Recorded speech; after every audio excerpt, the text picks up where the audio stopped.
Mis hermanos, ¿cómo han pasado?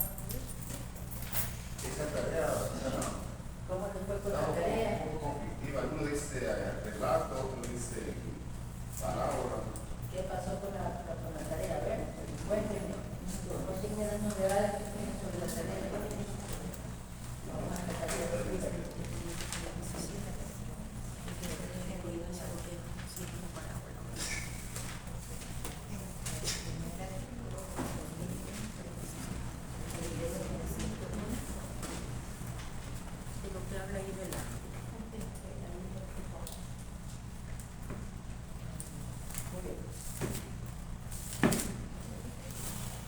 Entonces, como les fue con la tarea, mis hermanos, bien, vamos a hacer la tarea, chicos. ¿Cierto? Vamos a usar la hermenéutica. A ver, a manera de resumen, queremos ver cómo estamos con la enseñanza. Pregunto yo, ¿qué es hermenéutica bíblica? Ciencia que dice interpretar las palabras de Dios. Muy bien, es la ciencia Enseña ¿no es cierto? Interpretar correctamente la palabra de Dios. Acuérdense lo que le dijo el apóstol Pablo a Timoteo, que le dijo que nosotros debemos presentarnos a Dios como obreros aprobados que usan bien la palabra de verdad. Muy bien, entonces, ¿me pueden dar algún ejemplo de dónde aparece la palabra hermenebeu o hermenebeu en la Biblia? La semana pasada decíamos, Jesús, esto quiere decir una pregunta, ¿Jesús utilizó hermenéutica, hermenebeu? Sí, ¿en dónde? Vamos, yo sé que ustedes se acuerdan, le damos la cifra, Lucas 24, ¿se acuerdan? ¿Sí? A ver, vamos a ver eso hoy día, ¿cómo se llama? Sí. Ahí están en sus anotaciones, recuerden.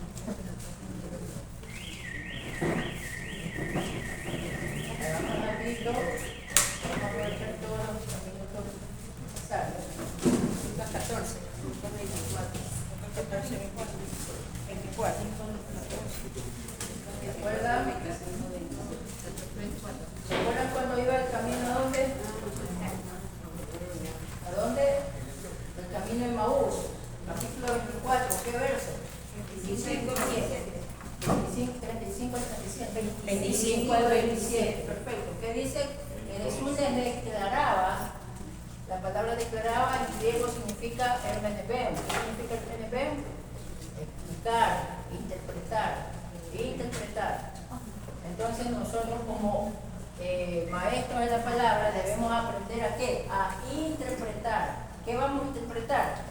¿Qué dice el contexto de lo que usted leyó aquí en Lucas 24?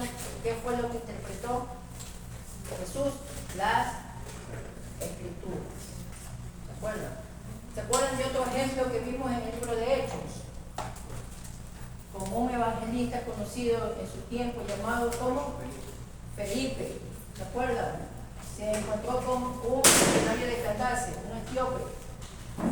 Y Felipe le dijo, ¿entienden lo que lees? Y él que dijo, ¿cómo? Hay que me enseñe. Entonces él dice que abriendo las escrituras, empezando desde hasta, ¿se acuerdan? Entonces, ahí está, ¿no es cierto? La pregunta hermenéutica, ¿entienden lo que lees? Entonces, nosotros estamos llamados a interpretar.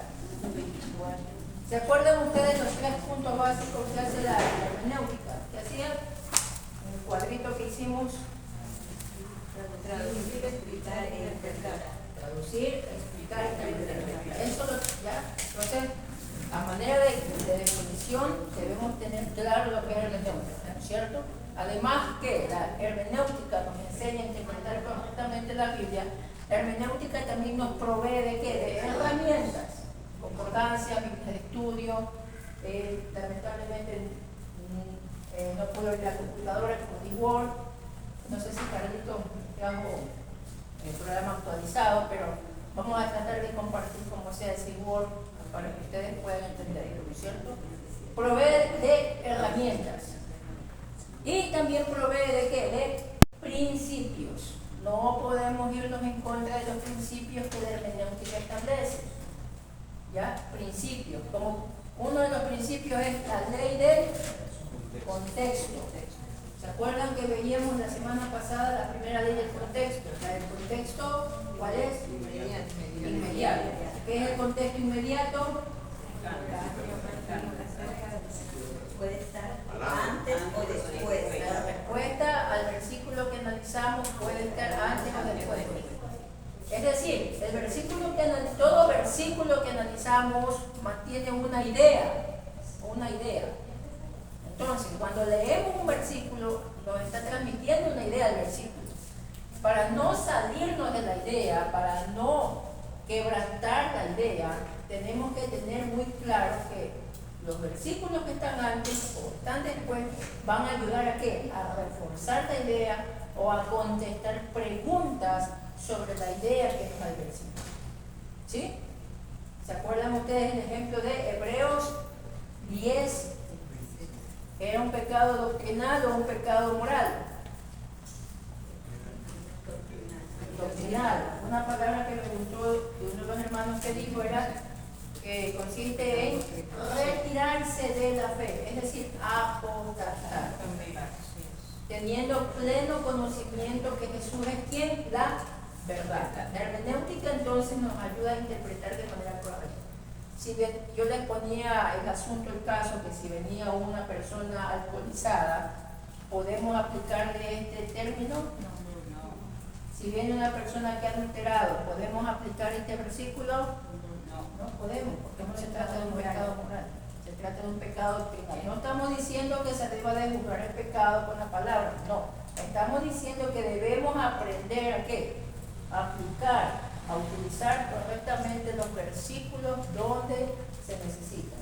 Y debemos no solo eso, sino que también debemos saberlos interpretar y saberlos explicar, saberlos estudiar y analizar. Recordemos, la Biblia se interpreta como así mismo, ¿no es cierto? Ahí estamos en la ley del contexto. Muy bien.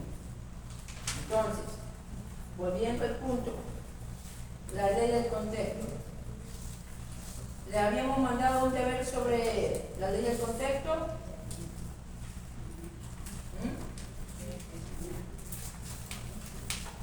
A ver, vamos a analizar el deber. ¿Cuál era el deber? Porque entramos a analizar ahora la ley del contexto lejano o remoto. El contexto inmediato ya lo estudiamos, ¿no es cierto? Ahora hay otra ley del contexto. La ley del contexto. Vamos a poner aquí la ley del contexto. El número 1 era el inmediato. Ahí nuestro hermano nos está ayudando también con la diapositiva. Inmediato. Y 2, la ley del contexto lejano o remoto. La ley del contexto inmediato, usted puede ver que hay una secuencia que está inmediato después del versículo, una cadena que lo sujeta al versículo. No se puede romper esa cadena, no se puede romper esa secuencia. ¿Qué pasa cuando se rompe una cadena? Está sosteniendo algo. En un barco, imagínense que las cadenas son fuertes.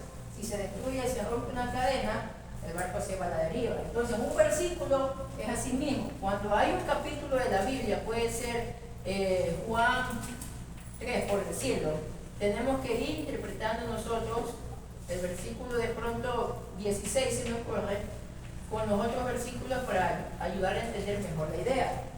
Cuando la respuesta está a los lados, cerca y cerca. Pero ¿qué pasa cuando no encontramos la respuesta de un versículo? Vamos a ver. Y ahí entramos a lo que es el estudio del contexto lejano o remoto. ¿Dónde nos apoyamos? ¿Qué hacemos? Vamos a ver en Apocalipsis capítulo número 22:15. 22:15. Vamos a ver qué dice Apocalipsis 22:15. Ahí está. Ya mismo leemos esta parte de ahí. Vamos a entrar en materia. Con prácticas entramos a Apocalipsis 22:15. ¿Alguien me lea, por favor?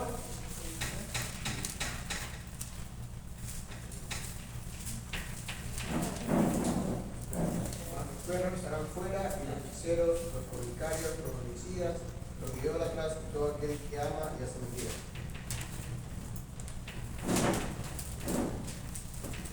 Quiero que me nombren los términos de ese versículo, más los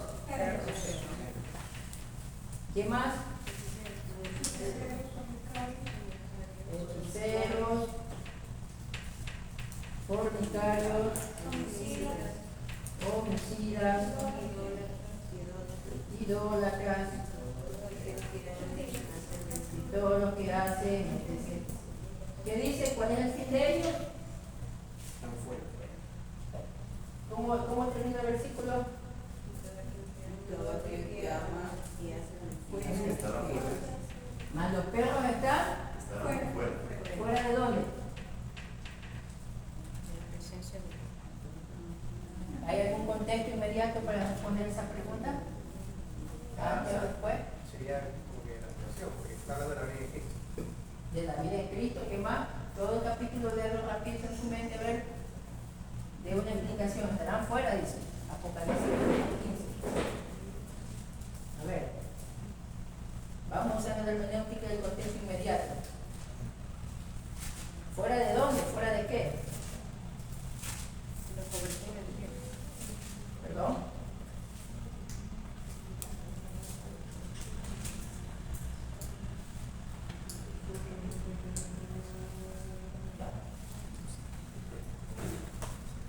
Versículo 14. Bienaventurados los que lavan sus ropas para tener derecho al árbol de la vida y para entrar ¿a dónde? Por la puerta de la ciudad. ¿Ciudad cuál? ¿La nueva? Ustedes lo han escuchado, ustedes ya lo saben, ¿no es cierto? Este es el contexto inmediato que me está dando la respuesta al versículo número 15. Aquí no van a entrar quién. Perros, los hechiceros, los fornicarios. Cuando el versículo de 22:15 que estamos analizando nos dice que van a estar fuera de dónde, de la ciudad, ¿no es cierto? Usted ya conoce la Nueva Jerusalén. Pongamos la vida eterna, el gozo eterno del Señor que vamos a estar. ¿A quiénes o a qué se refiere cuando dice perros?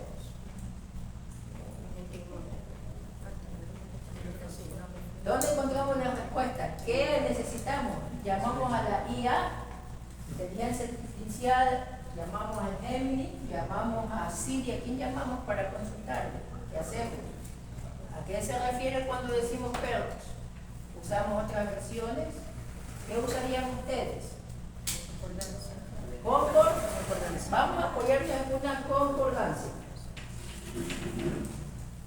O también podemos apoyarnos en un diccionario. Y nos hacemos las preguntas. ¿Quiénes son los perros que se nombran aquí en Apocalipsis 22:15? Y la concordancia me va a dar varios textos. ¿Será acaso que habla de los animales de cuatro patas? Dios está en contra de los animales. Versículos. Todo lo que usted responde de aquí en adelante me dice dónde está, en qué versículo está, en qué capítulo está. De aquí en adelante, todo lo que usted sustente, lo sustenta con la palabra de Dios. ¿De acuerdo? Ya. Vamos. ¿Dónde está? Digamos que yo abro la Biblia, la concordancia bíblica, y parte de la concordancia me manda a Deuteronomio 23:18. Vamos a ver qué dice Deuteronomio 23:18. Deuteronomio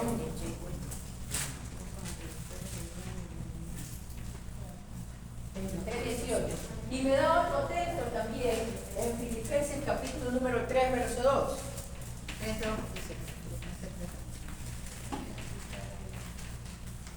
Como no encontramos nosotros la respuesta antes o después, tenemos que apoyarnos ¿de dónde? En las herramientas.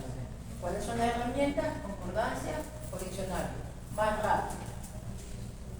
Me salen varios versículos, pero voy a tomar dos para poder acelerar un poco. Voy a tomar 23:18 de Deuteronomio y Filipenses 3:2 para tratar de aclarar qué es lo que me dice la concordancia o el diccionario sobre quiénes son estos perros que habla la Biblia. Y vamos a Deuteronomio 23:18. A ver.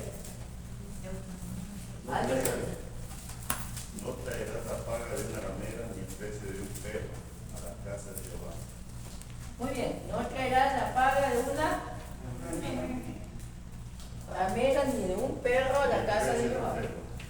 Las rameras, ¿quiénes son conocidas?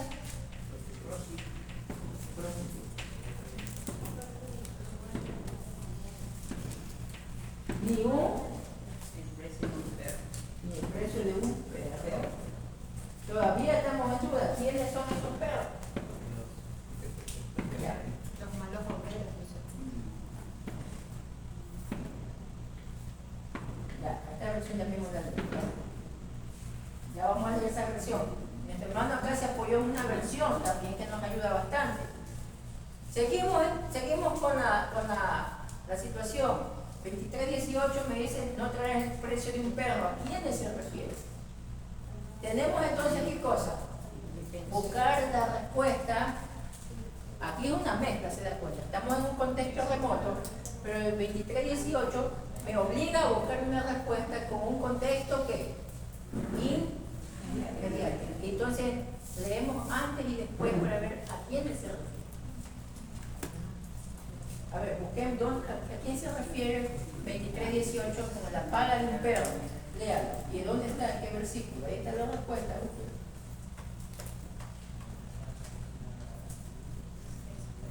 ¿Ya? ¿Se le acabó el tiempo? Muy bien. ¿La respuesta en qué versículo está? ¿En dónde está la respuesta del versículo 23:18? Usando el contexto inmediato.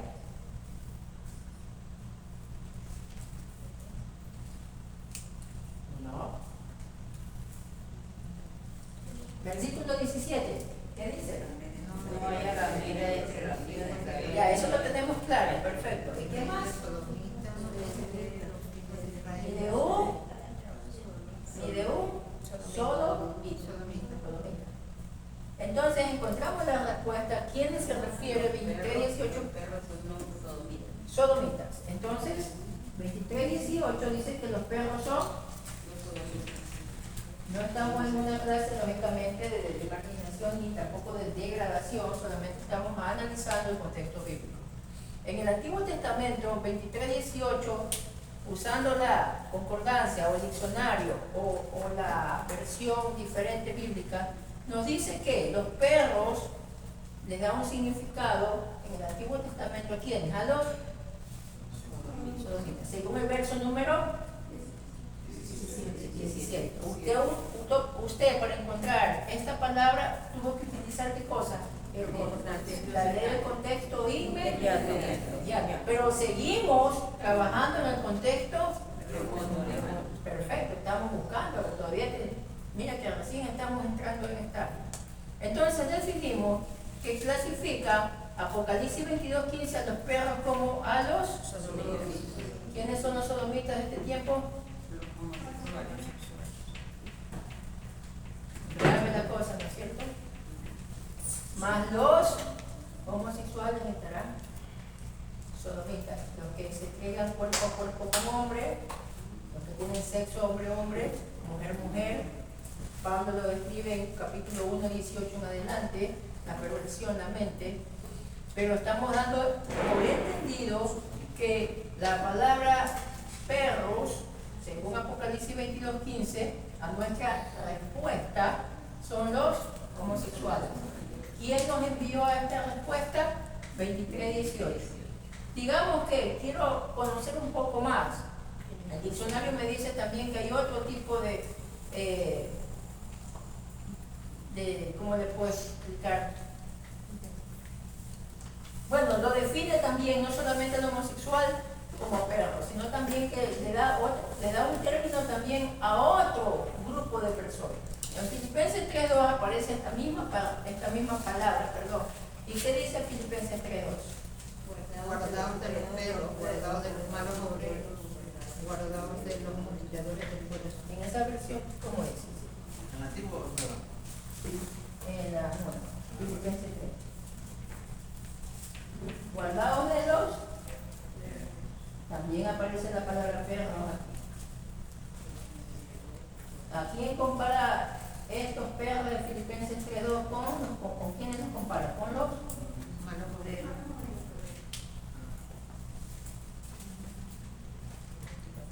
Cuídense de los perros, cuídense de los obreros malos, cuídense de los que hacen incisiones, divisiones. Esta versión está.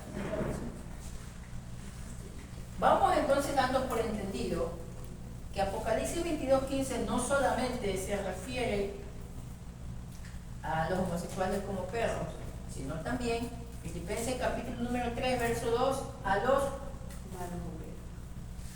en otras palabras, los malos obreros vienen a ser los falsos, O falso maestro. como los define la Biblia, como duro término, pero haciendo nuestra hermenéutica, estamos conociendo que hay cosas que son lamentablemente y duras de escuchar y aprender dentro del contexto bíblico. ¿Se dan cuenta? No está, imagínense usted ahora en este tiempo decirle así a las personas, oye perro, ven acá. En el Antiguo Testamento se trataba así a las personas, en el Antiguo Testamento. Es más, ellos no podían ni acercarse. Ahora es lamentable ver cómo hemos degradado, se ha degradado el Evangelio. ¿Se han dado cuenta que incluso hay, lamentablemente, iglesias donde permiten este tipo de acciones? Pero para el Señor no pasan desapercibidas. Y lo cataloga con los hechiceros, con los fornicarios, homicidas, idólatras y todo aquel que hace mal. O sea, está en la misma lista. Dios los ama, pero tienen que dejar el pecado. Ustedes lo saben. No vamos a entrar en esa área porque estamos analizando la estructura de cómo se interpreta un mensaje. Entonces, el contexto de hardware remoto significa, gracias, ¿qué dice? Cuando el contexto se encuentra en frases, versículos, párrafos inmediatos, antes y después del texto que se interpreta, así se llama contexto inmediato. Eso es lo que leímos, lo que estudiamos la semana pasada. Pero, además del contexto inmediato, el pasaje bíblico que se interpreta tiene o puede tener un contexto remoto o lejano. Ahora bien, para tales referencias bíblicas, sea contexto remoto del pasaje que se interpreta, deben tener relación con la idea, el concepto, la enseñanza, la doctrina contenida en el texto que está movido a la interpretación o el motivo de la interpretación. Por ejemplo, usted no va a contextualizar este versículo de Pedro y va a decir, bien hermano, miren, la Biblia dice que los animales no van a entrar al cielo. Eso es una interpretación completamente equivocada. Tal vez tenga la intención el hermano que predica, pero está interpretando mal. La interpretación va más allá de lo que podemos nosotros leer simplemente. Entonces, el contexto remoto muchas veces no lo vamos a encontrar la respuesta antes o después, sino que vamos a encontrarla en otros libros de la Biblia. Pero para eso es necesaria la concordancia. Concordancia. Usted tiene una concordancia aquí en la parte posterior. Esta Biblia, por ejemplo, tiene concordancia. Ahí está. Ahí está. Usted puede leer la palabra o el versículo. Aquí está. Aquí está la palabra y la palabra le da varios versículos. Hay veces que nosotros nos enfocamos un poquito, pero vamos aprendiendo algo. Cuando usted vaya a formar o a hacer un sermón bíblico, la concordancia es muy vital. Porque usted toma una palabra que el Señor le haya puesto en su corazón para el mensaje, o un versículo de la palabra, y toma una palabra del versículo y usted la busca en la concordancia y automáticamente mira la cantidad de versículos. Claro está que tienen que desarrollarse esos versículos de acuerdo al tema y a la idea que usted va a dar. No puede usted empezar hablando en un sermón, por ejemplo, cuando veamos homilética, sería algo irrisorio terminar hablando nosotros del diezmo cuando hemos empezado a hablar del adulterio. No, tiene que aprender a mantener el orden, la línea. Y si el Señor le cambia el mensaje, como muchos dicen, que está bien, yo lo creo, tiene que ser marcado de acuerdo al contexto proyecto de su mensaje bíblico. ¿Sí? Pero eso ya es homilética, eso lo vamos a ver. Recuerden ustedes que para poder nosotros hacer una buena homilética, que tiene que ver con la estructura de sermones, las formas de sermones, cómo crear el sermón, para qué, en qué momento, tenemos que tener hermenéutica. Y si ustedes tienen el don de maestro, o usted quiere ser maestro, que Dios lo llamó a ser maestro, tiene que tener hermenéutica. Es básico. Es básico. ¿Cómo sé? A usted le gusta. A usted no le gusta, usted no va a estar. Y si no le gusta, oblíguese hasta que le guste, hermano. Señor, dame ese don, dígame. Dame, despiértenme ese don. El Señor le va a ayudar. Pero todo cristiano debe mantener hermenéutica. Muy bien. ¿Preguntas hasta aquí? Aquí hemos visto entonces una pequeña forma estructural de un contexto remoto, lejano. ¿Cómo analizarlo? Hay, por ejemplo, hay otros versículos que podríamos ver, pero por cuestiones de tiempo vamos a avanzar. Vamos. ¿Alguna pregunta hasta aquí sobre la ley del contexto remoto, lejano? ¿Podría ser otro ejemplo, hermano? A ver, vamos a ver. Vamos a hacer uno pequeño, hermano, porque si no se nos va a dar tiempo. Vamos al libro de Colosenses 4:6.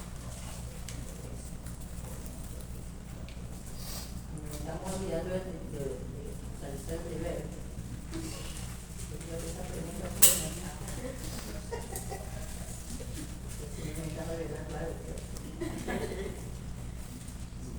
¿qué dice Colosenses 4:6? Que sea vuestra palabra siempre con gracia, sazonada con sal, para que sepáis cómo debéis responder a cada uno. Muy bien. Vamos ahora a Efesios 4:29, Marcos 9:50 y 1 Pedro 3:15. Vamos a ir a Colosenses 4:6, el contexto remoto de Colosenses 4:6.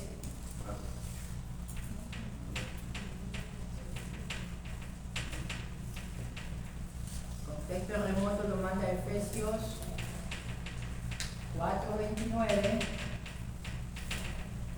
Marcos 9:50. Y más, primera de Pedro 3:15. Ya. 4:6, Efesios 4:29, ¿qué dice?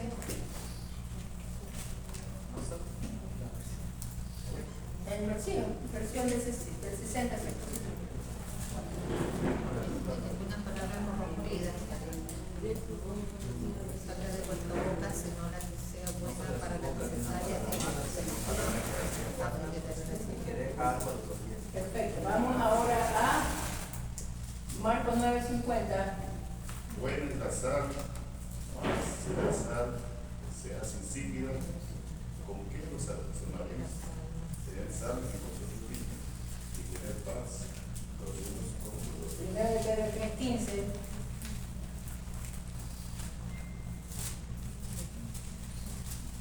Sino santificad a Dios, el Señor, en nuestro corazón, y estar siempre preparado para presentar defensa con mansedumbre y reverencia ante todo el que os demanda razón de esperanza que hay en vosotros. Muy bien. Vamos ahora nuevamente a Colosenses 4:6.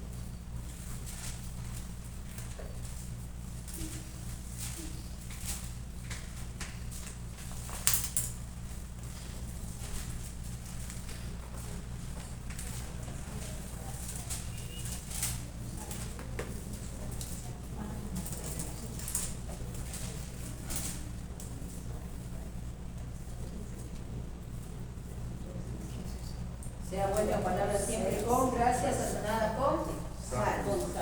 Si ven ustedes, por cuestiones de tiempo, van viendo la relación que tiene con los otros versículos. ¿Cómo debe de ser sazonada con sal? Ahí usted va leyendo. Responder con defensa. ¿Con? Sepan contestar a todo esto.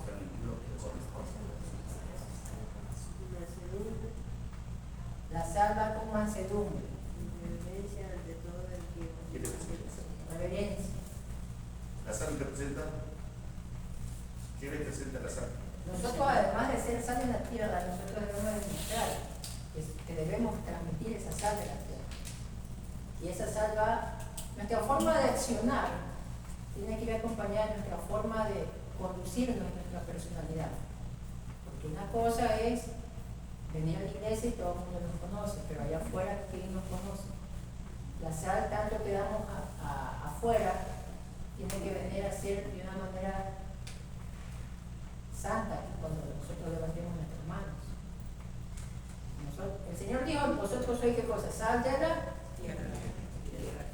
Pero el apóstol Pablo va un poco más diciendo, esta sal no solamente es para predicar, sino también para santificar, para demostrar un buen ejemplo de palabras. El que predica no solamente es un hombre que demuestra que es esa sal de la tierra, sino que su forma de expresarse tiene que ser buena, tiene que ser no corrompida, no debemos decir malas palabras, no deberíamos por contexto, no deberíamos caer en eso. Entonces el contexto remoto está aquí para poder sincronizar los versículos. ¿Cómo es esa sal de la tierra? ¿Cómo podemos demostrar esa sal? ¿Cómo demostramos que somos sal de la tierra? No hablando de corrupción, no participando en conversaciones que no edifican. ¿Ya?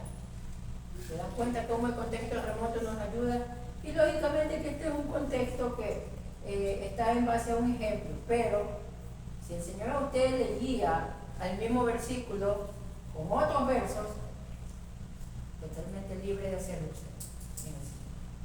Pero no puede usted salirse del principio, de la interpretación en cuanto a lo que está concerniente al versículo, que habla de una conducta de consagración y habla de una conducta de integridad. Esos principios no se negocian, pero sí puede usted de pronto utilizar otros versos. No puedo usar los mismos versos, pero puedo utilizar otros. Para este tipo de concordancias a mí me gusta usar bastante la Biblia Thompson. La Biblia Thompson tiene un sistema encadenado de versículos. Uno va con otro y otro, hermano, y usted ahí. Hermano, para que usted pueda hacer, de un versículo puede hacer 10 mensajes bajitos. De un versículo. Con la ayuda de Dios. Pero bueno, vamos a llegar a ese punto. Preguntas hasta aquí, mis hermanos. Así pueden haber temas como, por ejemplo, sobre la mentira. Entonces yo busco tema la mentira y busco versículos que hablen de la mentira. Y puedo decir, ¿qué es la mentira? La mentira, según el Antiguo Testamento, Apocalipsis, en el Deuteronomio, que nos dice en los 10 mandamientos, no mentirás. Después busco otro ejemplo. La concordancia me dice, la mentira tiene un dueño. ¿Quién es el dueño y padre de la mentira? Satanás. Quien hace mentira se convierte en hijo de ese Satanás. Quien hace mentira es hijo de ese Satanás. ¿Se dan cuenta? Si yo quiero ir un poco más allá sobre la mentira, un pecado que costó la vida ante una mentira, Hechos capítulo 5. ¿Se acuerdan ustedes de estos dos que vendieron la propiedad y dijeron, hemos traído todo? Vino Pedro y le dijo, ¿por qué mentís? Consecuencia de la mentira, ¿cuál es? La muerte.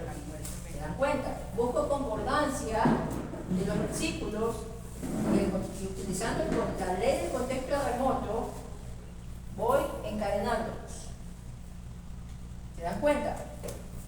Eso es cuando de pronto busco, tengo la necesidad de interpretar un versículo, pero quiero expandir más la idea. Entonces me voy con esa palabra clave, saco la palabra clave o la idea clave central del versículo y la llevo al contexto remoto. Utilizo concordancias, diccionario y utilizo las herramientas bíblicas. Y esto es fundamental para la homilética, acuérdense. preguntas aquí. Vamos al deber. Ya se escaparon. ¿Dónde está el deber? ¿Cuál era la pregunta del deber? ¿Cuál es el templo de Dios? Primera de Corintios, capítulo número 3:17. Primera de Corintios, capítulo número 3. A ver. ¿Quién encontró la respuesta? ¿En qué versículo y por qué? Utilizando la ley del contexto inmediato que era el ver. ¿Cuál era la pregunta?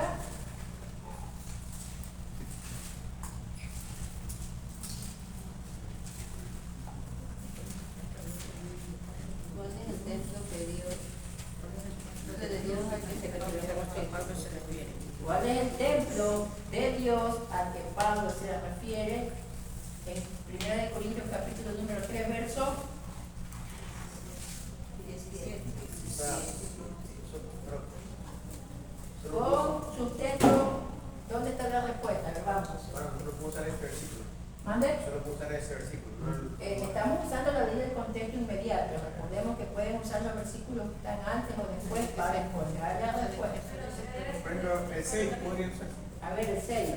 Vamos a hablar. La palabra le dice, o ignoráis que vuestro cuerpo es templo del Espíritu Santo, el cual está en vosotros. ¿En dónde está eso? 1 Corintios 6:19. Nos fuimos muy lejos. Vamos a ver. Al 16. El 16. ¿No sabéis que soy templo del Espíritu que mora en vosotros?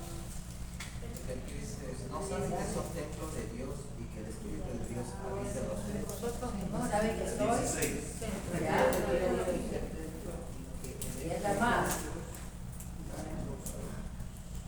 ¿No sabéis que soy templo de Dios? Hasta que el Espíritu de Dios mora en vosotros.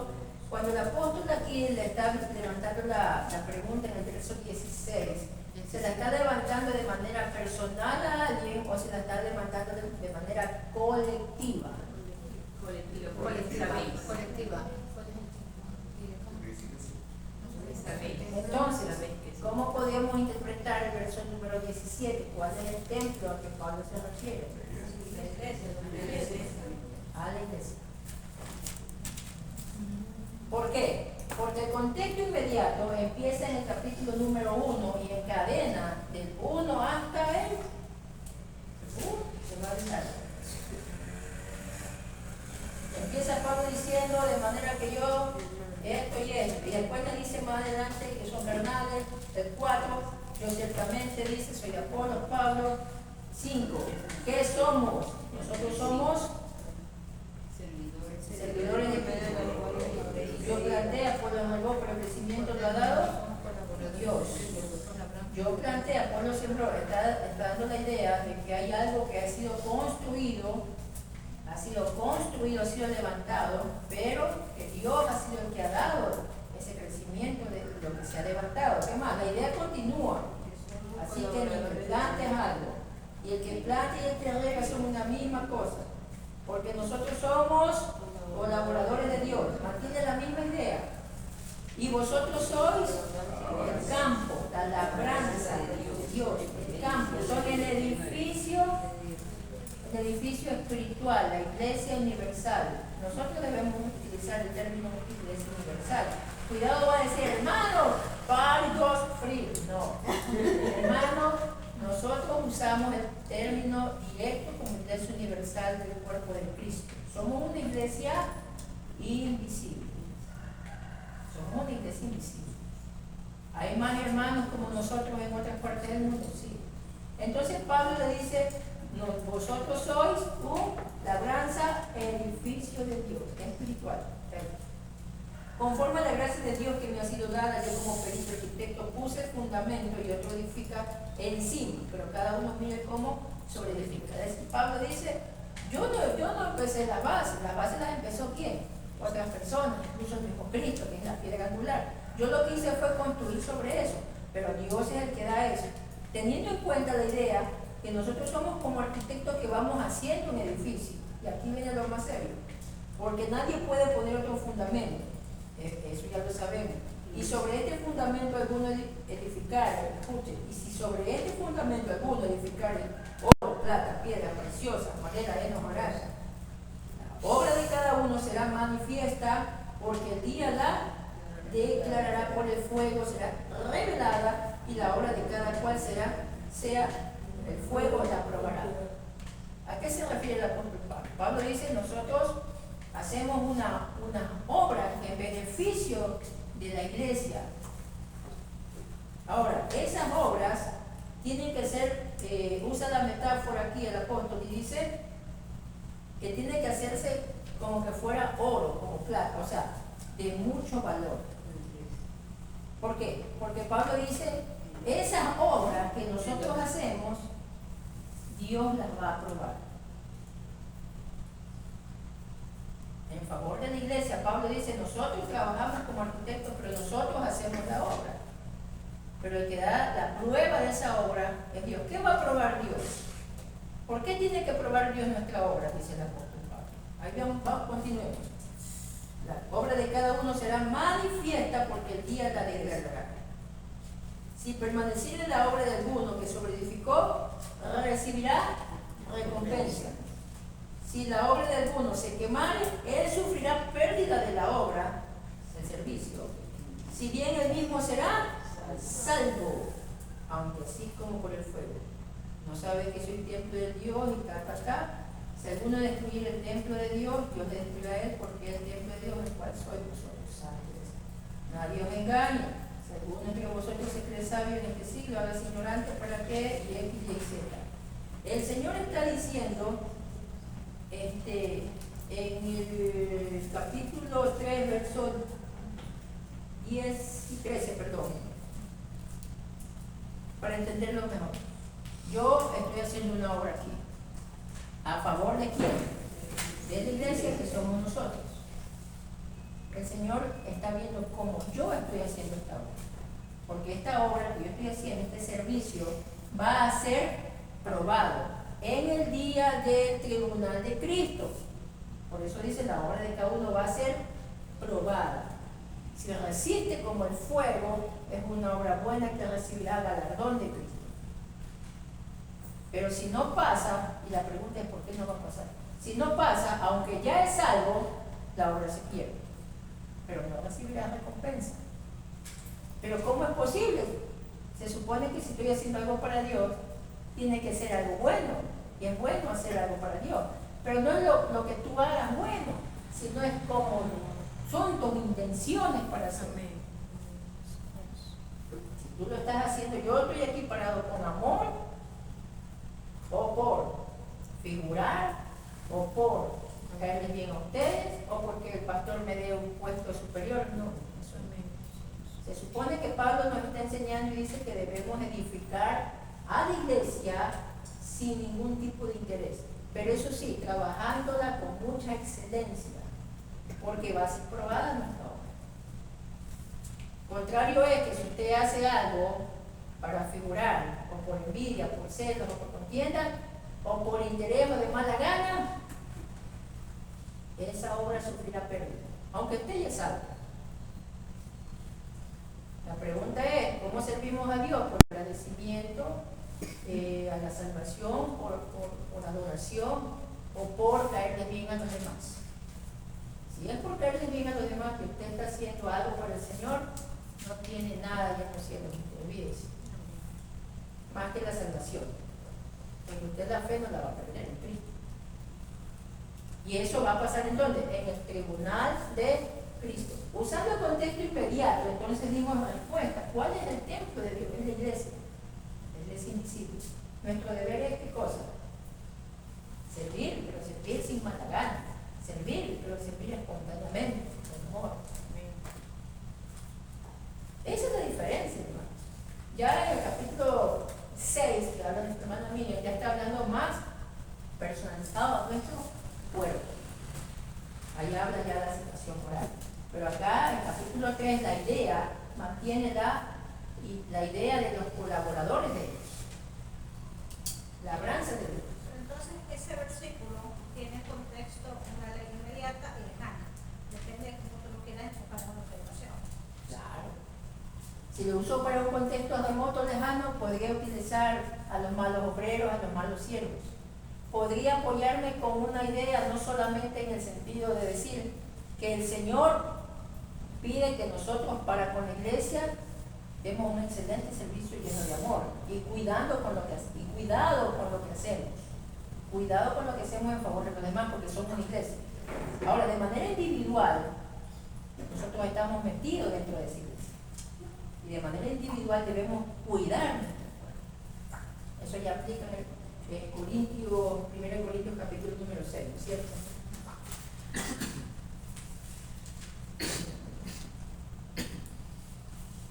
Preguntas hasta ahí, hermanos. ¿Qué pasa si yo tomaba 1 Corintios capítulo 3, verso 17 y lo aislaba de su contexto original? Terminaba interpretando que soy yo el templo de Dios. Pero yo soy. Pero la idea va más allá. Dice, somos una iglesia. Pero va más profundo. Debemos hacer nuestro trabajo con amor. ¿Qué tan serio es la cosa cuando nos paremos delante del tribunal de Cristo? Y todo lo que usted hizo, lo que usted tocó, diaconado, cantó alabanza, predicó en aire libre, vea, el Señor lo va a pasar por un fuego, un escándalo. Y Él va a demostrarle a usted, lo que tú hiciste porque querías competir con el hermano o la hermana tal. Eso no vale, aunque ya eres salvo, porque en el tribunal de Cristo vamos a recibir recompensa. Y para dar cuenta de lo que hayamos hecho, sea bueno, sea malo. Unido, 1 Corintios 3. ¿Preguntas hasta aquí? Yo tengo una... Dígame, siervo. Ahorita que pasé, me topé con el Evangelio de Juan, capítulo 2, del 19 al 21, cuando el Señor Jesucristo dijo lo siguiente, que Jesús le respondió, destruyo en este templo y en 3 días lo levantaré. Y el 20 dice, entonces los judíos dijeron, en 46 años fue edificado este templo y tú lo levantarás en 3 días. Pero él hablaba del templo de su cuerpo. Así es. Sí, ya, digamos, enlazado con... Va enlazado con 1 Corintios 6, 19. Destruyen mi cuerpo, dice. Y en 3 días va a resucitar. Hay cambio de idea. Destruyen mi cuerpo. Y lo destruyeron, lo destruyeron pero en la cruz, en el sentido de muerte. No es que lo quebraron, cuidado, porque hay también interpretación bíblica equivocadas que dicen que fue destrozado hasta lo profundo. Pero el Señor Jesucristo no se le quebró ni un hueso, porque el contexto bíblico de Éxodo y Deuteronomio tenía que ser un cordero perfecto. Cordero de Cristo. Ahí aplica solamente con 1 Corintios capítulo número 6, 19 en adelante. Pero ese no aplica con el 1 Corintios capítulo número 3. No aplicaría porque estaríamos forzando mucho. Y si un hermano sabe lo que usted ya sabe, va a decir, hermano, pero como que está sacando el texto y lo está evocando, se lo está equivocando. Para eso la hermenéutica. Cuando usted quiera, le dan un versículo, usted tiene que inmediatamente leer atrás, adelante, arriba, abajo, todo. Para que pueda entender bien la idea. Pues. Y miren que el capítulo 3 nos abre el panorama más grande de la situación en la que nosotros como iglesia tenemos una responsabilidad llena de amor y de gracias de poder ejecutar al Señor nuestro servicio. No es servir por servir. Bueno, ahí nomás porque vamos a entrar. ¿Algún otro deber que teníamos pendiente? De la parábola. ¿Muy bien? De Lázaro. ¿Eso es una parábola? Sí, no. Sí, es una parábola. Avancemos. Cuando avancemos con el trabajo, gracias, siervo. Ya, hasta ahí. Hay un momento. Aclaremos un poco y afirmemos sobre el contexto remoto. Este material sí se lo pasaron por si acaso, pero el grupo, ¿no? Sí, ya. Con la ayuda de la concordancia bíblica vamos a apoyarnos a buscar contexto remoto. Con la ayuda de una buena Biblia de estudio va a darnos concordancia de contexto remoto. El conocimiento personal de las escrituras, lectura bíblica. Ahorita veo que hay un grupo de lectura bíblica, métase ahí. Lectura bíblica, personalizado. Es importante leer la escritura. Mientras usted más lea, el Señor más le va a iluminar. Si usted no lee, no diga, Señor, ilumíname. ¿Con qué te voy a iluminar si no has leído? Esto es bíblico. El Señor ilumina a los que leen. A los que leen. Y mucho más ilumina doble a los que meditan. Y mucho más bendice en tercer grado a máxima potencia a los que meditan, analizan, reflexionan y ponen en práctica. Si ven los niveles, hermanos, de la situación, avancemos porque se nos acaba el tiempo. Antes de contestar sobre la parábola, avancemos la siguiente, por favor. Principio del significado de las palabras individuales. La parábola la vamos a dejar ahí, pero yo les voy a mandar, o puede ver, aunque tenemos 15 días de para, la otra semana no vamos a tener clases porque los hermanos se van a convenio, al retiro, el Señor los va a bendecir mucho.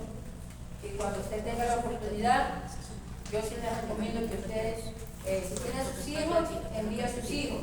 Y si usted puede, acompañe a sus hijos. Pero es un tiempo muy hermoso donde el Señor ministra, el Señor habla, el Señor enseña. Si pueden, vayan a esos campamentos. Tómelo como que es una vez en la vida. Después de eso no hay más. Así que, hermano, hagan esfuerzo por ir a los campamentos. Palabras individuales, principio del significado de las palabras individuales, la próxima semana donde tenemos clase. Este principio de interpretación bíblica se fundamenta en la realidad que un término o palabra tiene varios significados o sentidos. Una palabra la tomamos y puede tener varios significados o sentidos. Cuando tomamos un diccionario de la lengua española para buscar el significado de una palabra, encontramos que nos da diferentes significados de la misma, desde el sentido literal hasta el sentido figurado, si es que lo tiene. En las Sagradas Escrituras hay muchas palabras que se las usa con significados diferentes. Y esto a veces dentro del mismo versículo para determinar cuál es el significado apropiado para cada versículo es interesante que hacen las leyes.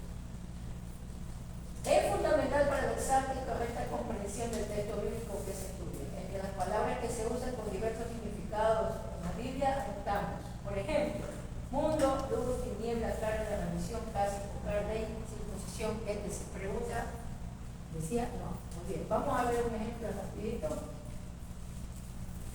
Primero, vamos entonces a ver Gálatas 5:16. Vamos a ver un ejemplo. 5:16. Vamos a tomar una palabra de Gálatas 5:16. Alguien que lea, por favor. Tenemos tiempo porque no ha llegado a tener recién abajo. Digo pues, andad en el espíritu y no satisfagáis los deseos de la carne. Muy bien, cuando habla aquí el escritor diciendo no satisfagáis los deseos de la carne, ¿a qué se refiere con satisfacer los deseos de la carne? Tomamos entonces nuestra palabra carne, la llevamos al diccionario y vamos a encontrar que puede ser la parte blanda del cuerpo, puede ser todos los seres vivientes, puede ser la humanidad en general, puede ser el intelecto y la visión práctica con la visión emocional, puede ser la naturaleza humana desprovista del Espíritu Santo y dominada por el pecado, también se conoce como la concupiscencia. ¿Cuál de estos términos que le parecería mejor para una interpretación? Leyendo, claro, Gálatas 5:16. Le damos un significado apropiado de acuerdo a nuestro texto. Eso es lo que hace buscar el significado de una palabra. Así va a haber términos como mundo, va a haber términos como concupiscencia. Es como la ayuda del diccionario. Aquí sí el diccionario trabaja bastante. Usted va a buscar el significado más exacto de acuerdo a lo que transmite el versículo. Una interpretación más exacta. ¿Ya? Imagínese decir, hermano, no hay que satisfacer la carne. Ya, está bien, hermano, te conozco. Pero ¿qué otra cosa sería que usted le diga, hermano, la egoísta, la naturaleza que no tiene al espíritu adentro viviendo. Si no tiene al espíritu viviendo, no tiene el dominio del espíritu, no tiene nada de Dios. ¿Qué va a pasar? Va a ser dominada por el pecado. Está manifestada en concupiscencia. ¿Qué es la concupiscencia? Los deseos sexuales mala vida. Los deseos sexuales mala vida. ¿Se han escuchado a veces como cuando por ahí esos términos que dicen pica la carne? La concupiscencia. Bien, creo que por cuestiones de tiempo, hasta ahí nos vamos a quedar. Vamos a mandar de otro deberes. Primera de Corintios 3:1. Primera de Corintios 3:1 pregunta, usando la ley del contexto inmediato.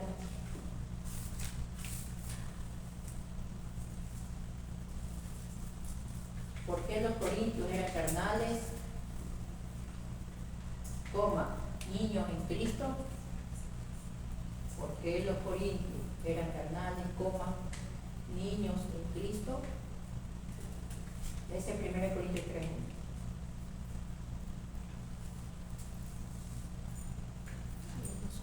Efesios 5:18, usando la misma ley del contexto inmediato.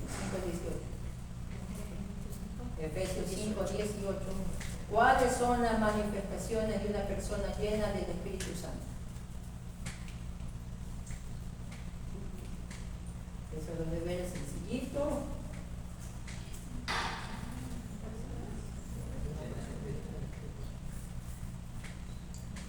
Ya.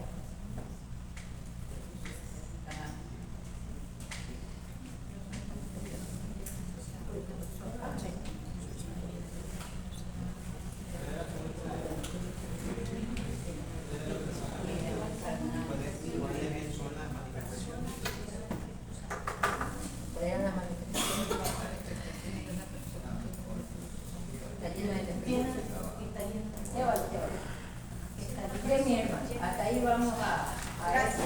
La próxima, por el grupo le vamos a mandar otro deber, porque se me quedó una anotación. Tienen para descansar 15 días.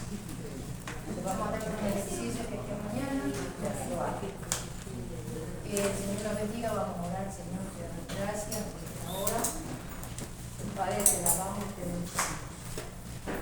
Señor, gracias porque el día de hoy hemos visto y aprendido que como colaboradores